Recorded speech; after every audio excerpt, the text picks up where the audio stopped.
আমরা আলোচনা করব যে অজু করার সময় আমরা বিসমিল্লাহ যদি না বলি অজু হবে কি হবে না, জানার দরকার আছে না নাই? তাহলে আমরা আলোচনা করব। তো এই জন্য আলোচনা করার প্রয়োজন হলো যে আমরা গত 2 দিন আগে একটা ভিডিও পোস্ট করেছিলাম যে অজু করা পদ্ধতি। সেখানে অনেকে জানতে চেয়েছেন যে বিসমিল্লাহ যদি না বলি অজু হবে কি হবে না। তো এই ভিডিওটা এই জন্য উদ্দেশ্য করা যে পুরো ভিডিও না দেখলে আপনি বুঝতে পারবেন না, এই জন্য পরিপূর্ণ ভিডিও আপনাকে দেখতে হবে। তারপরে আপনি না বুঝলে আবার কমেন্ট করবেন ইনশাল্লাহ, তারপরে পরবর্তী ভিডিও আমরা বলবো। তো প্রথমে এটা জানার জন্য প্রথমে আমাদেরকে আসতে হবে যে আমরা হাদিস দেখব নবীজি কি বলেছেন অজু করার সময়। সুনানে, আমার সাথে বলো, সুনানে আবু দাউদ হাদিস নাম্বার 858। মানে এই 858 নম্বর হাদিসের মধ্যে নবী বলেন, ক্বালান নবিয়্যু সাল্লাল্লাহু আলাইহি ওয়াসাল্লাম, নবীজি বলেন যে ইন্নামা লা তাতিম্মু সালাতু আহাদিকুম হাত্তা ইউযবিগাল উযুআ কামা আমারাহুল্লাহু আযজা ওয়াজাল। যে ব্যক্তি আল্লাহর হুকুম অনুযায়ী অজু করবে না ওই ব্যক্তির নামাজ হবে না। ওই ব্যক্তির কি হবে না? নামাজ হবে না। তাহলে আল্লাহ তাআলা কিভাবে অজু করতে বলেছেন? নবীজি তার ওই পরের লাইনে বলছেন যে 4টি কাজ আল্লাহ তাআলা বলেছেন। 1 নাম্বার, অজু করার সময় আমরা সমস্ত মুখমণ্ডল ভালোভাবে ধৌত করব। 1 নাম্বার কি? সমস্ত মুখমণ্ডল ধৌত করব। 2 নাম্বার হলো 2 হাতের কোণায় পর্যন্ত আমরা ভালোভাবে ধৌত করব, ঠিক আছে? 3 নাম্বার হলো কি? মাথা মাসে করব। 4 নাম্বার 2 পায়ের টাকনু পর্যন্ত আমরা ধৌত করব।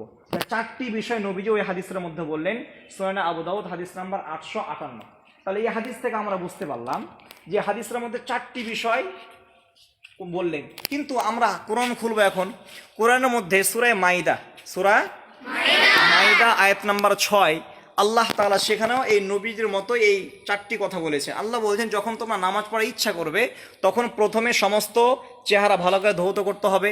2 নাম্বার 2 হাতের কোণে পর্যন্ত ধৌত করতে হবে।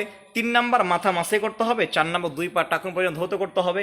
তাহলে আল্লাহ তাআলাও কোরআনের মধ্যে বললেন সূরা মাইদা আয়াত নাম্বার 6, নবীজি হাদিসের মধ্যে বললেন সুনানে আবু দাউদ হাদিস নাম্বার 858। তাহলে এই 2 হাদিস এবং কোরআন থেকে আমরা কি বুঝতে পারলাম? যে 4টি বিষয় আমাদের ওজুর মধ্যে লক্ষ্য করতে হবে, সেটা হলো ফরজ। এখানে বিসমিল্লাহর কথা আছে কোথাও? বিসমিল্লাহর কথা নেই। তাহলে আমরা কি বুঝতে পারলাম? বিসমিল্লাহ নামাজের ক্ষেত্রে, ওজু করার ক্ষেত্রে এটা ফরজও না ওয়াজিবও না, এটা হলো একটা সুন্নত এবং মুস্তাহাব বিষয়। সুন্নত এবং কি মুস্তাহাব বিষয়। এই 4টা ছাড়া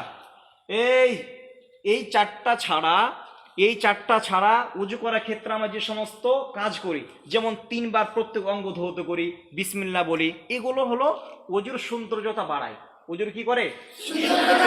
এগুলো হলো সুন্নত এবং মুস্তাহাব। তাহলে এই 4টা বিষয় না করলে ওজু হবে না। কিন্তু বিসমিল্লাহ যেহেতু এই হাদিসের মধ্যে নেই, আল্লাহ তাআলাও বলেননি, এই জন্য বিসমিল্লাহ না বললেও ওজু হয়ে যাবে। আর ওই ওজু দিয়ে নামাজ পড়লে নামাজও হয়ে যাবে। তাহলে বিসমিল্লাহ না বললে যে ওজু হয়ে যাবে, এটা আমরা কি এমনি বললাম না? দলিল আছে, দলিল আছে। 1 নম্বর দলিল আমাদের কোরআন, সূরা মাইদা আয়াত নাম্বার 6 আল্লাহ তাআলা এখানে বিসমিল্লাহর কথা বলেননি। যদি ফরজ হতো, যদি বলতেই হতো, তাহলে আল্লাহ তাআলা এখানে বলে দিতেন। 2 নম্বর বিষয় হলো সুনানে আবু দাউদ হাদিস নাম্বার 858। সেখানেও নবীজি বললেন তোমরা ওইভাবে ওযু করো যেভাবে আল্লাহ তাআলা করতে বলেছেন। আল্লাহ তাআলা ওই 4টি বিষয়ে লক্ষ্য রাখতে বলেছেন। তাহলে এই হাদিসের মধ্যে বিসমিল্লাহর কথা উল্লেখ নেই, যেটা ফরজ হিসেবে সাব্যস্ত হবে। এই জন্য বিসমিল্লাহ বলা ফরজ না। এখন প্রশ্ন হবে, একটা হাদিস রয়েছে জামিউত তিরমিজি, আমার সাথে বলো, জামিউত তিরমিজি 1 নম্বর খণ্ড পৃষ্ঠা নাম্বার 13 হাদিস নাম্বার 25। এই হাদিসের মধ্যে আছে, নবী বলেন ক্বালান নবিয়্যু সাল্লাল্লাহু আলাইহি ওয়াসাল্লাম লা উযুয়া লিমাল্লাম ইয়াযকুরিসমাল্লাহি আলাইহি। যেই ব্যক্তি ওযু করার শুরুতে আল্লাহর নাম উচ্চারণ করবে না ওই ব্যক্তির ওযু হবে না। এখানে লা আছে।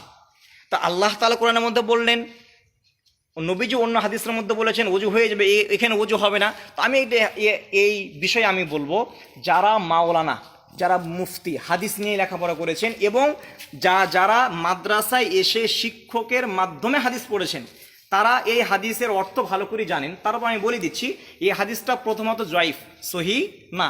আমি সহি না এটা কিভাবে বুঝতে পারলাম? ওই হাদিসের মধ্যেই আছে, জামি তিরমিজির 25 নম্বর হাদিসের মধ্যেই ইমাম আহমদ ইবনে হাম্বল রহমতুল্লাহ আলাই, যিনি 10 লক্ষ হাদিসের হাফেজ, কয় লক্ষ হাদিসের হাফেজ?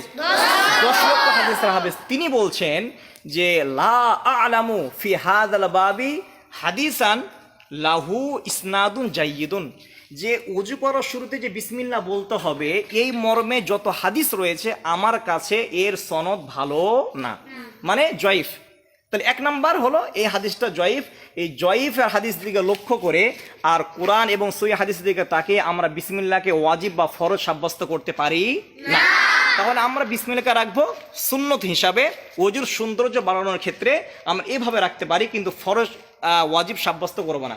2 নম্বর বিষয় হলো, যদি আমরা তর্কের খাতিরে ধরেও নিই যে এই হাদিসটা সহি, ঠিক কি না, এই হাদিসটা কি সহি, যদি আমরা ধরেও নিই এই হাদিসটা সহি, তাহলে আমাদের কর্তব্য কি? আমরা যারা মাওলানা, যারা আমরা হাদিস পড়েছি শিক্ষকের সামনে, তা আমরা সকলেই জানি এই হাদিসের অর্থ হলো যে ওই ব্যক্তির ওযুটা সুন্দর হলো না, ওই ব্যক্তির ওযুটা কি হলো না, সুন্দর হলো না, কিংবা কামেল হলো না, পরিপূর্ণ হলো না। ওযু হলো না একটা জিনিস, আর ওযু পরিপূর্ণ হলো না এটা আরেকটা জিনিস, ঠিক না? তো এই হাদিসের লা অর্থ হলো যে ওযুটা সৌন্দর্য হলো না। এই জন্য আমাদের প্রত্যেকের উচিত হলো যখন আমরা ওযু করব বিসমিল্লাহ সহকারেই কি করব, ওযু করব, বিসমিল্লাহ সহকারেই ওযু করব। যদি কেউ বিসমিল্লাহ না বলে ওযু করে তবে ওই ওযু দ্বারা নামাজ হয়ে যাবে, এটা কোনো ভয়ের কোনো কারণ নেই, নামাজ হয়ে যাবে। কিন্তু আমরা চেষ্টা করব, যেহেতু সৌন্দর্য নবীজির হাদিসের মধ্যে বলেছেন যে কোনো কাজ যখন আমরা শুরু করবো বিসমিল্লাহ দিয়ে শুরু করব, এই জন্য এই হাদিসের মধ্যে আমল করতে পারি। আমরা বিভিন্ন হাদিসের মধ্যে তাকাই নবীজি বিসমিল্লাহ বলতে উদ্বুদ্ধ করেছেন, তো আমরা এই সমস্ত হাদিস দিয়ে তাকিয়ে আমরা বিসমিল্লাহ আমল করব, কিন্তু আমলটা ফরজ বা ওয়াজিব নয়, ঠিক না? আল্লাহ পাক রব্বুল আলামিন আমাদের সকলকে ওযু করার সময় এই সমস্ত আমল করা তৌফিক দান করে, বলে আমিন।